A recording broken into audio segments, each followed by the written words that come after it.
Pozdrav narode, dobrodošli na moj kanal. Za one koji ne znaju, ja sam Radoslav i u današnjem video klipu ćemo da sabiramo utiske što se tiče 2024. godine.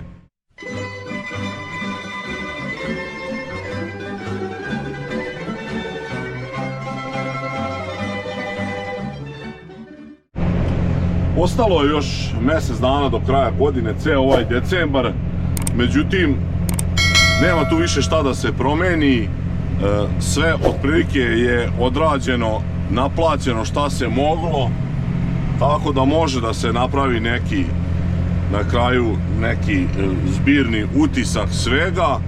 I ja ću ovo podeliti na neke 4 celine, znači u prvoj ćemo pričati o ratarskoj proizvodnji, u drugoj ćemo pričati o uslugama, trećoj ćemo pričati o YouTube-u, a četvrtoj ću pričati o nekim svojim ukupnim utiscima, o koliko radovima po dvorištu, šta je urađeno, šta nije, stanju kredita i tako dalje. Kao što sam rekao, znači za ovu prvu neku celinu što se tiče samog ratarstva, radovi su pri samom kraju. Evo vidite, još malo oremo, Mika isto ima nešto da izore, neke Stefanu lucerišta nekako 7-8 godina neorana. I da kažem, ukupno imamo možda još jedan dan da oremo, imamo da trujemo miševe, više tu nikakvih niti prihoda, niti rashoda nema, gorivo smo do kraja ovog oranja kupili i tako da sad možemo tu da napravimo neki zaključak. Videli ste u mojim klipovima sve šta se dešavalo, kako je tekla proizvodnja, godina je na kraju, iako je izgledalo katastrofalno, po 80 dana nije padala kiša, jednom 80, jednom 50, međutim mi smo na kraju ipak izvukli neke možda samo blago ispod prinosa, ispod proseka prinose 10-15%, tako da generalno to nije bilo toliko loše, međutim cene su bile katastrofalne. Na kraju za suncokret kad smo dobili neku doplatu, to se završilo nekih koliko, 46 dinara valjda. Totalno sam nezadovoljan, a još gore su cene što se tiče pšenice i kukuruza, koje su kriminalne i koje su i sad trenutno u nekom padu. Znači za suncokret sam očekivao minimalno 50 dinara, za pšenicu sam očekivao neki 25-6 dinara, za kukuruz 22-23 dinara. Ništa nije od toga postignuto, roba je morala se proda, krediti idu, mora se živjeti, mora se dalje ulagati, tako da to, rekao sam vam, nije se dobro uopšte završilo, ali kako je izgledalo, u suštini nije to tako strašno. Sve ukupno kada se podvuče neka crta što se tiče ove ratarske proizvodnje, mogu reći ono kao iz ovog naslova što piše, godina prođe, krediti nikako. To bi otprilike bilo neka aluzija na ovu knjigu Zdravka Žarka Lauševića, a i na knjigu jednog našeg poznatog pisca, Godine koje su pojele skakavci. Ovo je jedna od tih godina koje su pojeli skakavci, znači prošla je bez veze, ništa nismo uspeli veliko da zaradimo što se tiče ratarstva, a godine prolaze, mašine se habaju i na kraju, kao što sam rekao, kad se podvuče crta, ugrubo ono što sam računao, nisam, znači za pšenicu sam napravio matematiku tačnu, za ovo suncokret i kukuruz još nisam, ali ovo ugrubo što sam računao, mislim da sam naračunao nekih 80 evra knjigovodstvenog minusa, kako bi ja to rekao. Znači da sve njive kada se obračunava zakup, i tu sam uspeo da napravim, znači da kažem nekih 6.500 evra manjka, minusa, gubitaka. A što se tiče realnog stanja, znači pošto tu na nekih 40 hektara nisam plaćao zakup, to je znači još, to je onda na to sve plus nekih, hajde da kažemo, 15.000 evra i tamo 6.4, znači oko 8.500-600 evra je bila sve ukupna neka zarada na celoj ovoj površini i na svim kulturama. Mislim, to je totalna katastrofa, ali šta da se radi. Znači, eto, da sam dao zemlju u zakup, imao bih 15-16 hiljada evra, ovako sam 8 hiljada te realne neke, kako kažem, zarade, ne obazirući se na cenu zakupa. Otprilike to bi bilo to što se tiče ove prve celine, kako kažem, ratarske proizvodnje. Što se tiče ove druge moje delatnosti, kako da kažem, znači tih uslužnih radova, i tu je došlo do male, kako da kažem, isto recesije. Već smo to pričali na onim klipovima, postoji trend opadanja broja gazdinstava, mnogi ljudi odustaju od poljoprivrede i tu većinom odustaju ti ljudi koje su moje mušterije i koji uopšte, znači, radili, koji su plaćali usluge, koji nisu imali svoju mehanizaciju. Došli su i oni ljudi do matematike da im se više isplate da daju zemlju u arendu, tako da sam tu sada ostvario neke manje prihode. Što se tiče samog kombajna koji mi je ono glavni i prevoza, tu nije bilo nekih velikih razlika, pošto tu uvek ima posla, to nije za sada još ugroženo taj posao, iako su i tu cene, nije cena tog rada ispratila cene svih inputa, dok su recimo setva, prskanje, spremiranje, tanjiranje, koje su onako bili, kako da kažem, lakše, pare koje se lakše zarade, gde je manje oranje, da to su poslovi gde je manje opasnost da se nešto pokvari, to je opalo, tako da ta grana, kako da kažem, to je moje drugo zanimanje, uslužno, koje mi uvek donosi glavni u stvari profit. Sada je i to trenutno malo štrucnulo, ali nadam se da će se barem na ovom nivou održati još koju godinu dok ne isplivam iz ovih kredita ili dok ne prekinem sa poljoprivredom. Konačni zaključak što se tiče tih nekih usluga je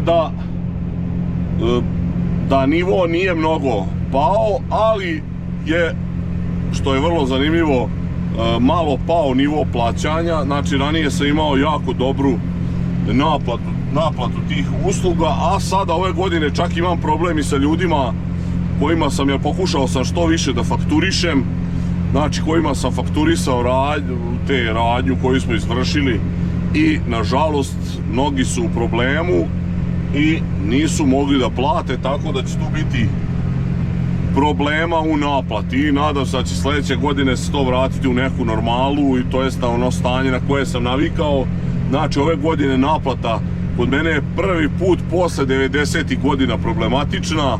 Znači, puno više se piše nego što se plaća odmah ili u roku od par dana, tako da i tu nije baš sjajna situacija, ali generalno kakva je situacija u drugim delovima zemlje gde je bila suša mnogo gora i gde su prinosi bili loši, u suštini ne bih tu da se žalim, jer tamo tek mora da su ljudi u problema i sa uopšteno naplatom svojih proizvoda i tu zaradom na svojoj zemlji, a kamoli sa uslugama. Tako da ovde neka je ipak prelazna ocena i nisam nezadovoljan. Treća stavka, naravno, kao što sam najavio, je YouTube, zarada sa te društvene mreže i ti neki prihodi vezani za aktivnosti, vezani za YouTube i tu neku moju popularnost i taj neki javni, kako da kažem, rad. Nažalost, i ove godine je i to mi bila jako bitna stavka. Sa tom stavkom sam krpio rupe iz prve stavke i to je tragedija, to ni može, ja ne može da me razume zašto se ja nerviram, kao dobro je kad ti to pokriva ove gubitke, međutim to nikako nije dobro.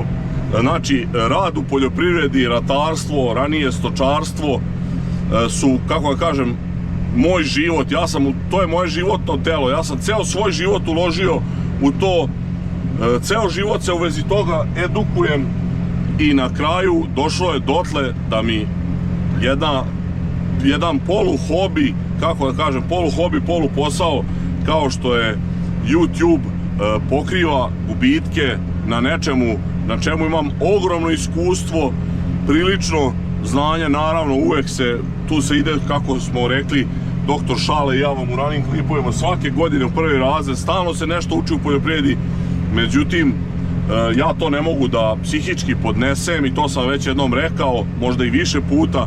Znači meni je to neshvatljivo da ja više recimo sam u stanju, ne ja nego bilo ko se bavi ovakvim stvarima, da može više da se zaradi od YouTube-a nego od nekog posla kao što je recimo poljoprivreda, ali nažalost tako je kako je, sad je takva situacija u svijetu i mislim dobro je da uopšte mogu i to u tim vodama da se snađem. Što se tiče samog YouTube-a, tu bi još rekao da i tu ima problema. To, ako ste pratili moje neke videe, pričao sam o tome. Znači, od onog mog angažmana 2022. kada sam, kako kažem, uložio svoju tu neku popularnost i to što me ljudi prepoznaju, što sam želeo da pomognem da se izborimo za prava poljoprivrednika, tu sam puno, kako da kažem, rizikovao. Ništa naravno nisam dobio, niti na popularnosti, pošto mi je dosta se i uvredilo ovih pratilaca, ovih nepoštenih kukavica koje nisu izlazile na proteste i to. A naravno druga strana medalje su dešavanja sa samim YouTube-om od kad je vlada Srbije kupila deonice Google-a i kako je ovaj ludak Željko Mitrović isto kupio, mislim verovatno on je već sa mnom, ali ima verovatno vlada Srbije, BIA i te, kako kažem, ti programi kojim oni prate dešavanja na društvenim mrežama. Uglavnom od onda je jako palo nuđenje mog kanala sa nekih predviđenih između 8 i 10 miliona ponuda na godišnjem nivou, znači oko 700.000 je bio neki prosek na mesečnom nivou, pardon, 80 i 100 miliona nuđenja, znači to je bitno nuđenje thumbnailova mojih, znači to je palo na nekih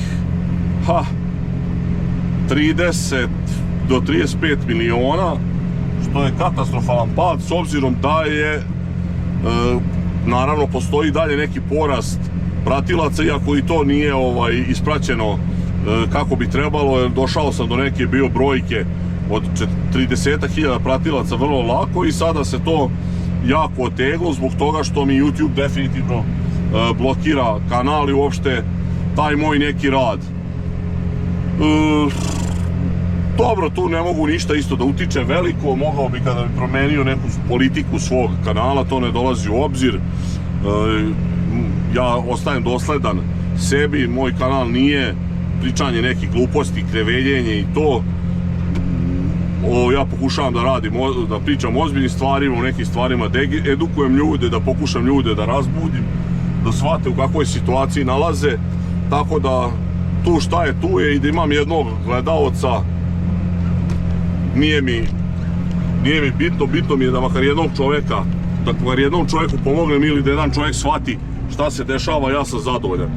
Da, i što se tiče ukupno nekih pregleda, tu je situacija dobra, zato što imam verne te gledaoce i pratioce, iako vam kažem, jako se smanjilo nuđenje mog kanala, znači imam jako malo novih tih nekih gledalaca, kamoli pratilaca, ali je gledaoci su mi verni, tako da pregledi nisu pali, to je otprilike na istom nivou, jedino što se povećao broj pratilaca, pa nije srazmerno tome porastao broj pregleda. Ali tu, ja kažem vam, ne mogu ništa, tu sam pod blokadom i tu još što je vezano za taj neki YouTube i još neke ove radove sa strane, tu mi još ova služba pravi probleme, izmišljaju raznorazne priče kao što ste vidjeli za ove ostale kolege koji su borili se za prava seljaka, šta su se tamo nabaljezgali za njih, tako i mene fljakaju kod proizvođača to jest prodavaca poljoprivredne mehanizacije, hemije, semena, ali tu isto vam kažem ne mogu ništa, narod se ne buni, ja sam jedinka koja se u ovoj oblasti buni, ima još par ljudi koji se bune, neki iskreno, neki neiskreno, tako da nemam tu šta više da dodam što se tiče YouTube-a. U suštini profit sam neki ostvario, ako mi to nije bilo uopšte prevashodni cilj, zakrpio sam rupe iz ratarske proizvodnje, tako da što se tiče YouTube-a prezadovoljan sam. Što se ovih radova po dvorištu, domaćinstvu, kako da kažem, ove šupe i kuća tiče, tu ste mogli da pratite i malo opširnije objašnjenje šta se sve dešavalo. Generalno urađeno je dosta, ali nije ispunjen potpuno plan. Kao što sada i ovdje možete vidjeti, znači ovaj desni zid koji je trebao novi da se ozida i da se zatvori ova strana, to nije urađeno. Bio je neki plan B, znači ukoliko bi ovo išlo sve kako treba i da se ovdje napravi ova klizna kapija, da se zatvori ona strana tako da bi samo ovo ostalo otvoreno. Međutim, ništa od toga nije bilo, zapelo je za financije, tako da sam tu morao da malo napravim neki zastoj i nadam se da će to sljedeće godine moći da se uradi. Nisam nezadovoljan šta sam i koliko sam uradio, samo nisam se baš najbolje preračunao, nisam dobro prepoznao te signale, posebno to kad su mi te iznenada neke pare došle, kad su vraćeni neki dugovi koje uopšte nisam planirao. Trebao sam tu više da se oslanjam na neku štednju i na neku sigurnost nego na ovo srljanje. Međutim, ajde, šta je tu je, plan mi je bio da konačno završavam te, kako da kažem, 20-godišnje planove, posebno što se tiče ovdje ovog placa, okretanja i tako dalje, tako da što se same te gradnje tiče, to bi bilo to. Vidjet ćete još tamo napred sada šta mi se dešava oko ove kuće i kakvi sad tamo imam probleme i kako tamo završavam onu krov i onaj objekat što sam počeo da radim tu dnevnu sobu.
To je gotovo. Znači, u četvrtak smo završili. Evo sad vidite ovdje ovo što je od pre neko veče akciju su majstori imali noćnu. Tu su se patili po onoj kiši da pokušaju da spreče da ovdje prokisne ovaj sastav. Tako da ovi radovi su se zapravo otegli, ušli smo u pravu zimu, ali valjda ćemo uspjeti da završimo. I tu sad nemam nešto veliko mudro što imam da kažem, rekao sam da ću završiti video sa ovim, mislim da će biti namešten crep, međutim nije još gotovo, bit će za 2-3 dana. Uglavnom, bilo je jako uzbudljivo i čak nam je ovdje jedan ovaj zid, evo vidite ovdje ovaj ćošak prokisao je, propustio je vlagu u kuću, to ću vam pokazati, imate tamo u snimku i to bi bilo to što se tiče ovih radova na kući, nadam se do proleća, sem crepa da smo završili. Evo vidite rezultate ove kiše u nevreme, nažalost nismo uspjeli te krovove da spojimo dok su oni to ljudi stigli i postavili gore te cerade kako bi spojili te dve folije. Evo šta se desilo, znači voda se uvukla između izolacije i zida i posle 2 dana zid je ceo mokar, tako da ćemo imati još dodatnog posla vezanog za ovo. Šta je tu je, ne možemo iz ove kože, što bi rekao moj pokojni strice, ne može, popravit ćemo, okrečit ćemo, idemo dalje. Čuli ste šta je urađeno što se tiče samog domaćinstva i sad tu neki sveukupni zaključak možda se donese i da je godina bila relativno uspešna kada se gledaju neke stavke, međutim najbolji pokazatelj svega je to da iako sam ove godine zatvorio u februaru ratu zadnju za kombajn, isplatio kombajn, isplaćen je armatrak, međutim ovo je prva godina kada nisam uspeo da smanjim dug prema bankama i tako da je to dokaz koliko je ovo u stvari sve bilo loše i koliko ovo nisu bili sve dobri potezi. Znači ja sam čak se i više zadužio zbog svih ovih radova gde sam se loše proračunao, nisam uspeo da probam one placeve, tako da sam povećao sada kreditno zaduženje umesto da ga smanjim, a sve godine od 2018. do 2023. sam uspeo da smanjim dug makar za nekoliko hiljada evra, nije bitno, ali sada sam uspeo da ga povećam za nekih 5 miliona dinara, znači preko 40.000 evra, tako da sve ukupno nije dobra godina i nadam se da će sledeća biti bolja ili će se konačno doći do nekog trajnog rešenja. Čuli ste neku sumirane rezultate ovih, kako bih rekao, poslovnih i materijalnih stvari, a za kraj, iako je to najvažnije, ostavio sam vam ovo što se tiče ovih emotivnih, ljudskih, društvenih stvari. Odmah da kažem da mi je ova godina bila bolja nego ranije. Prvo što je najvažnije, ove godine nije bilo tako puno dragih osoba koje su napustile ovaj svet kao prethodne 3 godine gde je ono baš bila katastrofa. Znate da je preminuo mlad pokojni Teča Milorad, znači to je jedna stvar koja nema šanse, ne može nikad da zaceli, jedna rana. Takođe od familije tu su mi preminuli jako bitne osobe, bliske, ujna, Teča i jedan stric ovdje iz Krčedina s kojim sam isto bio jako blizak, tako da to je što se toga tiče dobra strana. Druga stvar, i dalje sam neprijatan kao što sam i bio. Sreća mojih prijatelji i dalje me trpe. Stekao sam još neka prijateljstva u ovoj 2024. godini. Nisam se ni sa kim nešto ozbiljno posvađao. Tako da i to je još jedan od uspeha i naravno najvažnija stvar je porodica. Hvala Bogu, tu je sve dobro. Svi smo živi i zdravi. Vidjet ćete verovatno u nekim od budućih klipova i mog ovog naslednika, verovatno kad bude išao prvi put sa mnom nešto da radi i tako malo da ga u toj, kako da kažem, da ga prikažem u toj fazi nekoj. Za sada i sad ima 2 godine i hvala Bogu sve dobro ide i jel vam kažem, na ovu zadnju najvažniju stavku nemam nikakvih zamerki i hvala Bogu neka tako i ostane u budućnosti. Za ove ostale ćemo lako, za ostale ću se ja potruditi da to bude sve kako treba. Toliko za ovaj klip, nadam se da vam je ovo bilo zanimljivo, ovo sumiranje neko te neke ekonomske 2024. godine. Kažem, kalendarski još nije završena, bit će još klipova, znači uspeo sam u ovoj godini da snimim nekih 100-ak videa, znači uspeo sam da držim taj neki tempo od 2 videa nedeljno, da ne budem, nadam se, ni previše naporan ni dosadan, tako da otprilike to je bio neki cilj u ovoj godini i to je ostvareno. Vi naravno i dalje pratite moj kanal, ljudi koji se bave poljoprivredom, udružujte se, pratite rad udruženja, angažujte se u borbi ovo za opstanak malih poljoprivrednika. Šta dugo da kažem, Ako do sad naravno niste zapratili moj kanal, zapratite, ostavljajte lajkove, komentare, delite moje video snimke, vidimo u sljedećem klipu, pozdrav!